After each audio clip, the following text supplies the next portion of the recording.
Good Lord, YouTube. What is going on? Hey, it's Mike here. This is my channel, Solid State Alchemy. And today I'm going to talk to you about motherboard BIOSes. Now, it's pretty common knowledge that when the Ryzen 3000 series CPU processors, Department of Redundancy department there, when the Ryzen 3000 CPUs launched, there were problems with the AM4 BIOS codes that were released for the motherboards. There were people not hitting the right boost clocks. There was some voltage regulation issues. There were a lot of motherboards pushing really high V-cores right out of the box with no adjustments, no manual adjustments being made. So they've been through some serious levels of revisions throughout the product launch for the 3000 series processors on the X570 boards, but not as many people have talked about the number of recent AGESA and BIOS. AGESA is the microcode from AMD that they give to the motherboard manufacturers to then build their BIOS, their UEFI BIOSes around. It's like the root of the code that goes into the chip here, the chipset driver and the BIOS chip.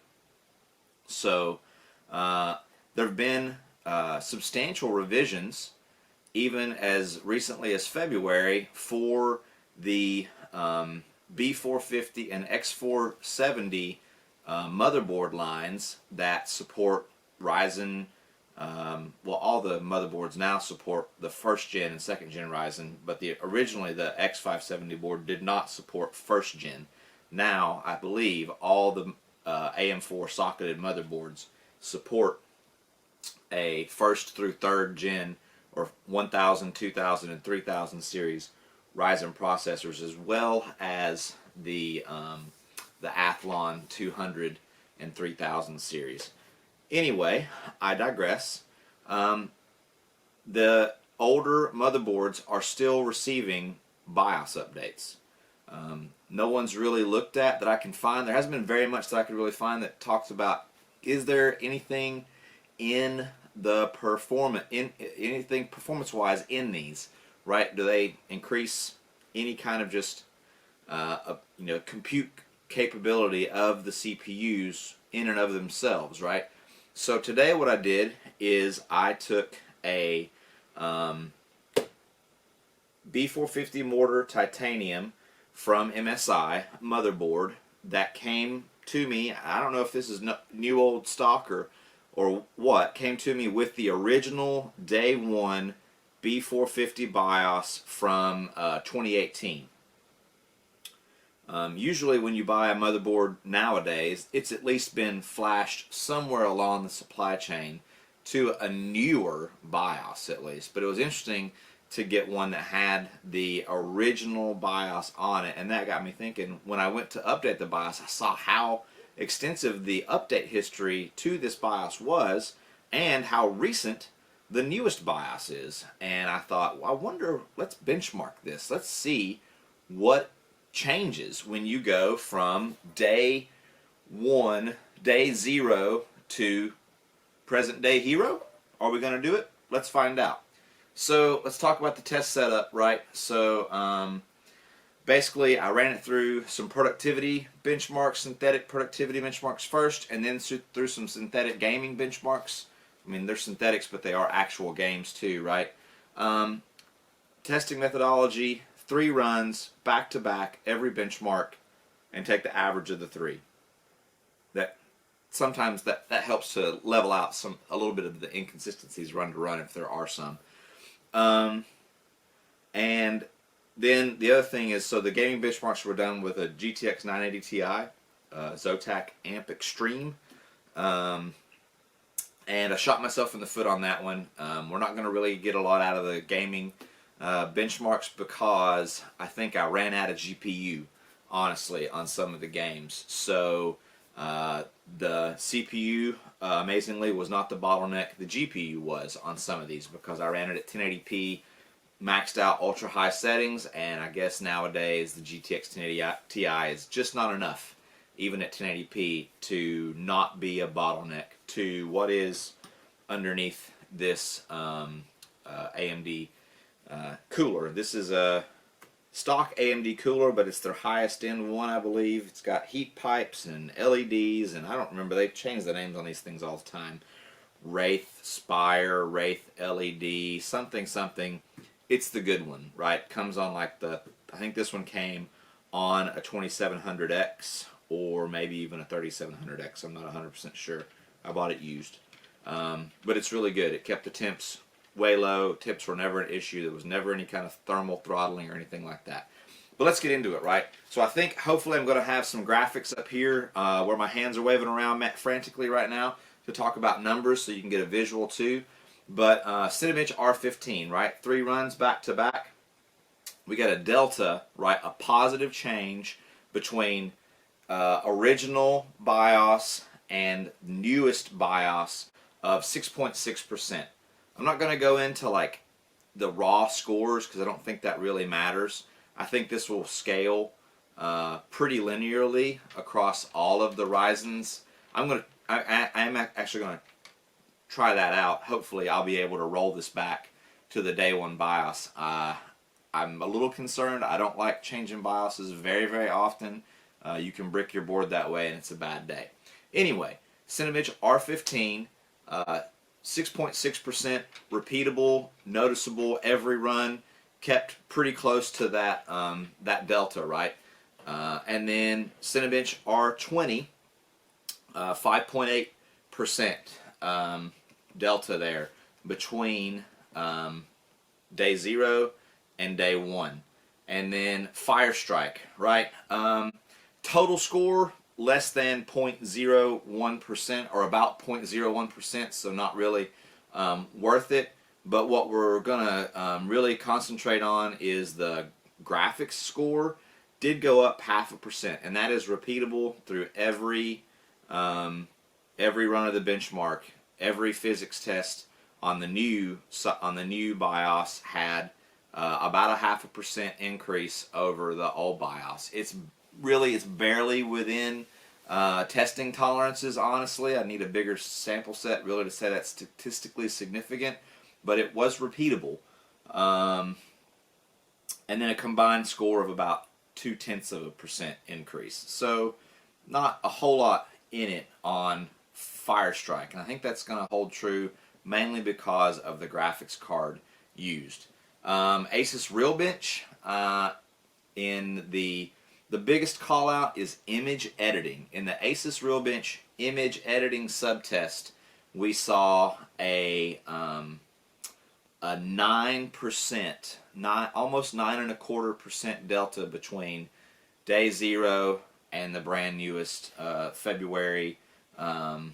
I think it's February the 18th, I want to say, 2020. Oh, I'm sorry, January 1st. January 1st, 2020. I thought it was from February, but I was incorrect. January 1st, 2020, newest BIOS update there. And then all the other tests are kind of within statistical variance except for the heavy multi-threading. Heavy multitasking, I should say, about a 2% bump over stock. And the overall system score, nothing changed run to run. 3 runs back to back, the overall system score went up about 4% total on Asus Realbench, just with nothing but going from the original BIOS to the newest one. PC Mark 10, kind of new to this benchmark. I guess it's just kind of a average computing user benchmark. You know, does things like tabs and video conferencing, and you know, it's kind of like just a basic utilities benchmark. I'm kind of on the fence about whether I'm going to keep it in the testing suite, but did show some statistically significant variance, right? Overall score was up 2.25%. The productivity, I need to dig down deeper into what that is, what that subset of tests is in their productivity subtest. Showed a 5.95, so basically 6% increase over for the new versus the old, and then digital content creation and essentials basically worked out to about a 0.5% difference. So the majority of your bump is in their productivity bench, and again, I'm going to have to go back and do my homework and see what that really means. And then one final note on just the internals of the board and the voltage regulation and temperatures and all that kind of stuff. If there's any variance run one to the other during the or after the BIOS flash, I did notice one thing in particular was that this chip did reach and occasionally surpass its all-core rated boost much more regularly. And when I was testing these, I was staring. I basically babysat the thing the whole time, staring right at the test results, looking for spikes and keeping a log. This one met or exceeded its boost clocks much more regularly on the newest BIOS, whereas the first BIOS, the very first BIOS, it was about 30 megahertz shy of reaching the rated speed. So that's not a huge difference. Now I did see where it went, where this after the BIOS flash, it went up to 100 megahertz all core over its rated boost clock. So that was kind of interesting to see that it was actually going past what AMD says it would do on the box, and that's with no Ryzen master, no none of any of the AMD Ryzen specific overclocking or factory specified boost manipulation going on there. Now again, like I said, in the games I blew it. That's my fault. I may reflash and go back and retest. I'm a little bit hesitant to do that.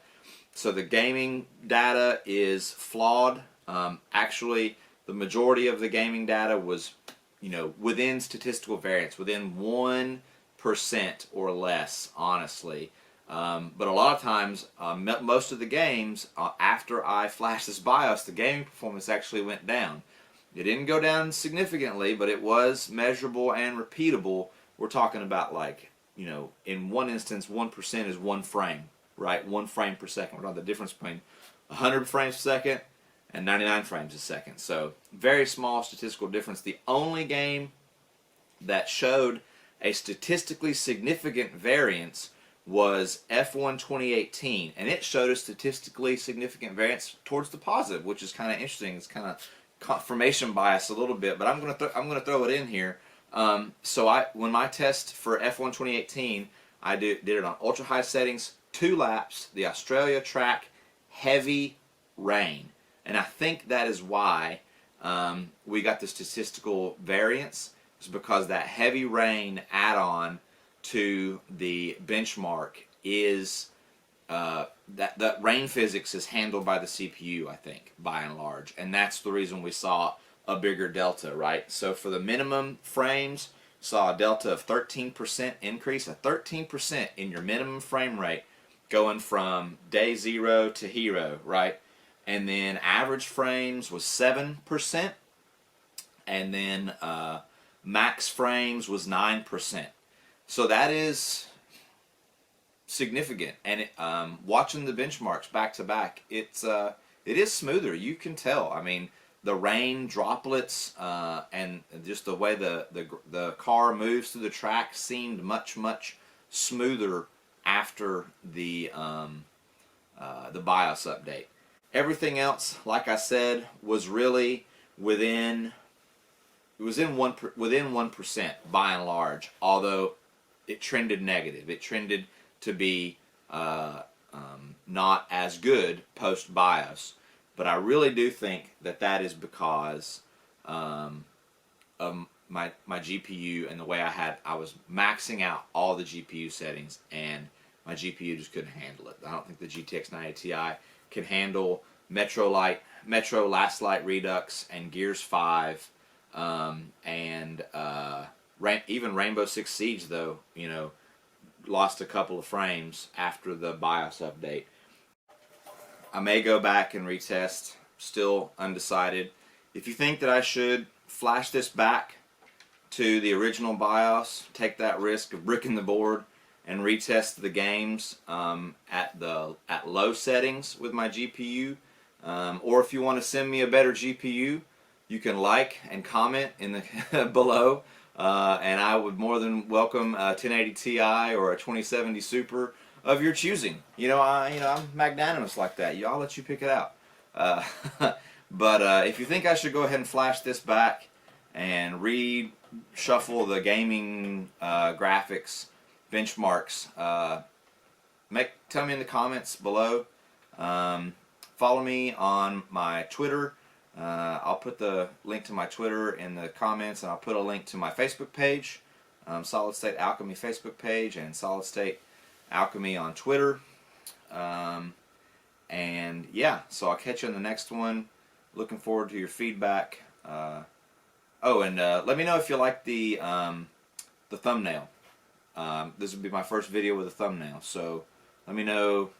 Give me some helpful critiques. Other than that, hey, I'm Mike. This is my channel, Solid State Alchemy. I'm in my basement in the belly of the YouTube algorithm, and we'll catch you next time.